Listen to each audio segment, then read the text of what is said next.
দমকা প্রেমের গল্প বলে শুকনো পাতার সন্ধেবেলার গান। নমস্কার, কেমন আছো তোমরা সকলে? আশা করি খুব ভালো আছো। আমার আরও একটা সুন্দর ব্লগে তোমাদের সকলকে স্বাগত জানাই। তো আজকে আমরা চলে এসেছিলাম কলকাতায় হাওড়া স্টেশন থেকে একদম মেট্রো স্টেশনে, যেখান থেকে আমরা যাব স্প্ল্যানেডে। তার জন্য মেট্রো স্টেশনে টিকিটটা কেটে নিলাম। এই মেট্রো স্টেশনটা অনেকটা নিচে থাকায় আমাদের 2-3 বার করে এক্সিলেটার পাল্টাতে হয়েছিল। তারপর আমরা দাঁড়িয়ে পড়লাম সেই ভাইরাল মেট্রোকে দেখার জন্য। চলেও এলো, গেটের দরজা খুলে ভেতরে প্রবেশ করতেই আমরা জায়গাও পেয়ে গেলাম বসার।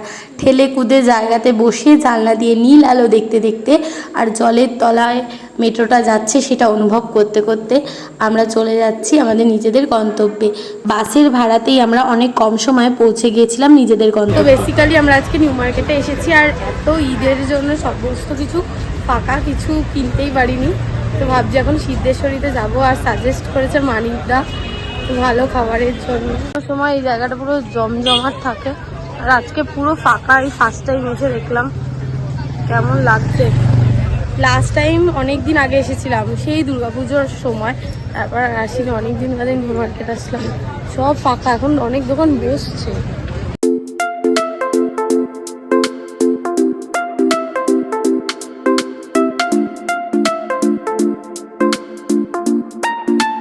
আজকে চারিদিকটা এত ফাঁকা হলেও তার মাঝখানে এত কালারফুল জিনিস দেখে কি করে চোখটাকে আটকে রাখতে পারি, তাই এগিয়ে গেলাম একটু। সামনে আসতে দেখি অনেক নানান কালারের কালারফুল টেডি বিয়ার। কি ভালোটাই না লাগছিল। আর এই ঝোলা কানওয়ালা টেডি বিয়ারগুলো আমার বরাবরেরই খুব পছন্দের, আর এর মধ্যে থেকে প্যাঁচাটাও ভীষণ পছন্দ হয়েছিল। আমরা এখন সিলেদার্সে পৌঁছে গেছি, দেখা যাক কিছু পছন্দ হয় কি না। গাইস, আমার আজকে কিছুই হচ্ছে না, না জুতো না জামা, আমার কিছু হচ্ছে না। উদ্দেশ্য ছিলাম আমি, আর এত কিছুর মধ্যে ভিডিও কলে জুতো সিলেকশন হচ্ছিল। তারপর কনফিউজ থাকার জন্য এটা না ওটা করে ফাইনালি একটা ডিসাইড করা হলো। তো আমরা এখন জুতো কিনে বেরিয়ে পড়েছি সিলেদার্স থেকে। দুটো জুতো কেনা হয়েছে, আর এখন আমরা যাচ্ছি হোটেল সিদ্ধেশ্বরীতে। আর রেফার করেছে মানিকদা। আমরা কোনোদিন এর আগে যাইনি, কেন আমরা বড়বাজার কলকাতায় আসলে বেশিরভাগ বড়বাজারের কালিকা হোটেল থেকে খাওয়া দাওয়া করি। তো এবার যাবো সিদ্ধেশ্বরী, ফার্স্ট টাইম যাবো। জানি না কেমন খাবার হবে, শুনলাম তো ভালো, দেখা যাক। তো এখানে আমরা KFC আর ডমিনোজের পাশ দিয়ে যাচ্ছি। বার্গার কিনি। যাবে তুমি? না, যাবো না, আমি সিদ্ধেশ্বরীতেই যাবো। তো আমার তো কিছু কেনা হলো না, দেখি জুডিওতে যাওয়া যায় কিনা। জুডিওতে গেলে তো কেনা হবে, দেখা যাক। বেসিক্যালি সিদ্ধেশ্বরী যাওয়ার লোকেশনটা আমিও খুব একটা জানি না, যেহেতু মানিকদা রেফার করেছিল। আমরা গুগল ম্যাপের সাহায্য নিয়ে গিয়েছিলাম ওখানে। তো উল্টো দিকে এই রাস্তাটা পড়বে, আর একটা মন্দির রয়েছে, আর লেখা রয়েছে হোটেল সিদ্ধেশ্বরী আশ্রম। তোমরা কাউকে জিজ্ঞেস করলেও পেয়ে যাবে। তারপর ভেতরে এরকম একটা এন্ট্রান্স আছে, এখানে থেকে ঢুকে ওপরে দোতলায় রয়েছে, মানে একতলাতে আর কি। তো এরকম কাঠের সিঁড়ি পাবে, আর কাঠের সিঁড়ি দিয়ে এগিয়ে গেলেই বাঁ হাতে পড়বে তোমাদের এসির জায়গা, যেখানে এসি, আর ডান দিকে নন এসি। আর তারপর বাদিকেই পড়বে হাত ধোয়ার জায়গা। তো আমরা প্রথমে আগে হাতটা ধুয়ে নিলাম। যারা ধর্মতলা বা স্প্ল্যানেড হয়ে যাচ্ছ, ওয়াকিং ডিস্টেন্স ওই 10-15 মিনিটের মতো লাগে। তো তারপর আমরা ডান দিকে চলে গেলাম, যেখানে নর্মাল বসার সিট রয়েছে, দুটো রয়েছে, একটা বাইরে আর একটা ভেতরে। আমরা ভেতরে গিয়ে বসলাম, আর এরপর আমরা ভেতরে বসার সাথে সাথেই এরা জল দিয়ে দিল। আমরা নর্মাল ওয়াটার নিইনি, ঠান্ডা জল নিয়েছিলাম, আর সেটা মাটির ভাঁড়ে আমাদের দিয়ে দিয়েছিল। তারপর আমরা কি খাবো সেটা ডিসাইড করে নিলাম। আর এখানকার ফেমাসই রয়েছে মাটন আর পোস্তর বড়া। তোমরা কিছু খাও আর না খাও, এখানে গেলে এটা খেও, এটা খুব ভালো। আর খাবারের যদি কোয়ালিটি বলি, আমার তো অ্যাভারেজ লেগেছে, তো তোমরা চেক করতে পারো।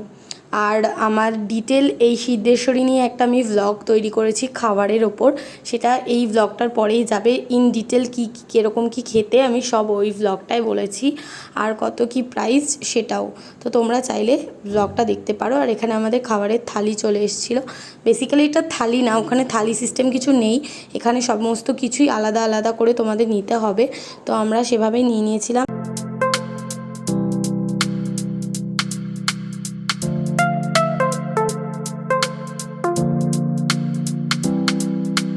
যাওয়ার পরের অবস্থাটা এরকম, ঠিক প্লেট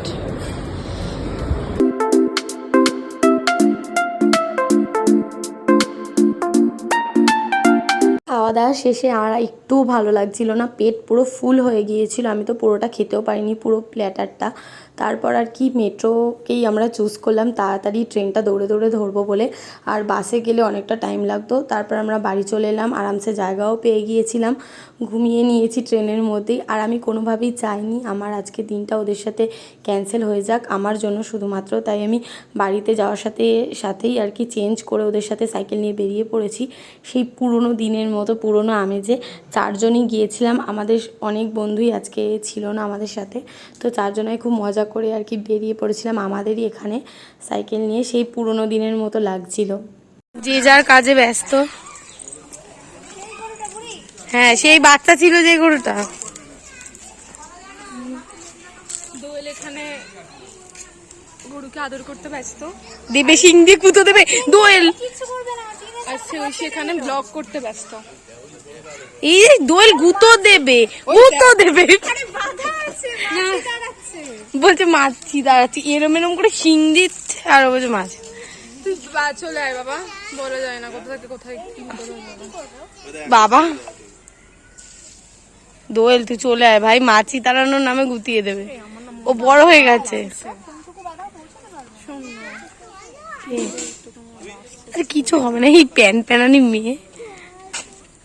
আমরা সবাই চলে এসেছি এখন বৃন্দাবন চন্দ্রের মন্দিরে, আর এখানে এখন ফটো সেশন হচ্ছে, বুড়ি রিচার্জ করছে, এই করতে ব্যস্ত এরা।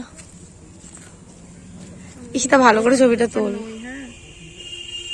সেদিনকের বিকেলের ওয়েদারটাও খুব ভালো ছিল, আর এত ভালো লাগছিল ওখানে গিয়ে কি বলবো। আর আমাদের এখানে কাছে ঘোরার জায়গা বলতে এটাই রয়েছে, এই বৃন্দাবন চন্দ্রের মন্দিরটা খুব সুন্দর, তোমরা নামও শুনে থাকবে গুপ্ত বৃন্দাবন। মন্দিরের টেরাকোটার কাজগুলো এত অপূর্বভাবে সুন্দর করে ফুটিয়ে তোলা হয়েছে, খুব সুন্দর লাগে। আমাদের রথের সময় যে বলরাম, সুভদ্রা আর জগন্নাথদেব থাকে, তো এটাই তাদের বাড়ি, তো এরা এখানেই রয়েছে, সাথে রাধা মাধব, গোপাল সবাই রয়েছে একসাথে। আর এই বৃন্দাবন চন্দ্রের মন্দিরের সন্ধ্যা আরতিটা আমার খুব ভালো লাগে, তাই আমরা এখানে সন্ধ্যা আরতিটা দেখবো বলেই বেসিক্যালি এসেছিলাম।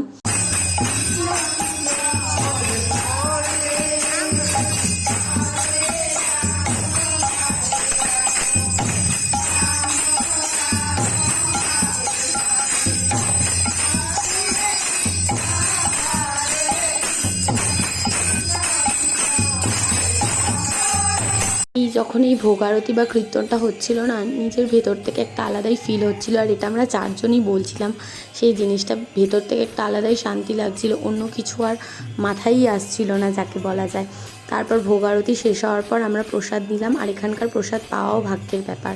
অনেক গল্পের পর মন্দির থেকে বেরিয়ে আমরা মোমোর দোকানে মোমো খেয়ে এখন বাড়ি যাওয়ার পালা। তো আজকের ভিডিওটা এই পর্যন্তই রাখছি, দেখা হবে আরও একটা সুন্দর ব্লগে, টাটা।